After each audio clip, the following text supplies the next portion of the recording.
La parole est à Monsieur Alexis Guerre. Monsieur le Premier ministre, dimanche dernier, un consortium international de 17 médias nommé Forbidden Stories a révélé l'existence d'un vaste réseau d'espionnage mondial via les téléphones portables nommé Pegasus. Ce réseau, fondé sur un logiciel provenant de NSO, groupe privé très proche du gouvernement israélien, serait à l'origine de la surveillance massive de 50 000 personnalités politiques, journalistes, avocats, militants, citoyens et entreprises à travers le monde. En France, 1 millier de nos concitoyens seraient concernés. Avec Pegasus, il ne s'agit pas d'une cyberattaque privée, mais bien d'un acte d'agression d'État contre État. Le régime marocain aurait recouru à ce logiciel pour espionner des journalistes français, comme le fondateur du site d'information Mediapart, M. Edoui Plenel, ou la journaliste grand reporter du quotidien L'Humanité, Mme Rosa Moussaoui.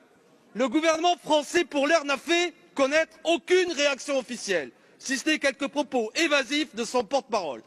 Pourtant, c'est notre souveraineté et notre indépendance qui sont en cause.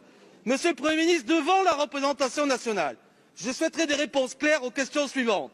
Étiez-vous au courant de ces faits graves avant les révélations de la presse? Savez-vous d'ailleurs si certains d'entre nous, ici sur ces bancs, sont concernés par cet espionnage?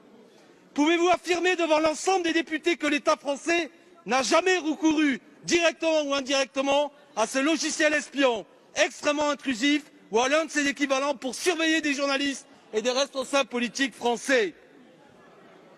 Quelles mesures comptez-vous prendre pour informer et protéger nos concitoyens visés par Pegasus? Enfin, quelles sanctions allez-vous engager contre les pays qui ont utilisé ce logiciel, notamment le Maroc, mais aussi le gouvernement israélien? Merci, cher collègue. La parole est à Monsieur le Premier ministre.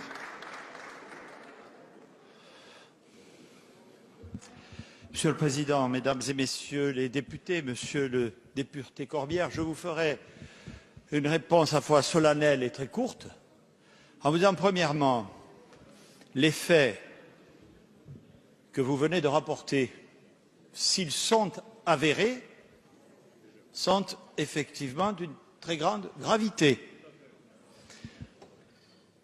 Nous avons donc ordonné des investigations sur leur matérialité, investigations qui n'ont pas abouti, et il ne m'est donc pas possible de m'exprimer à ce stade devant la représentation nationale et devant la nation.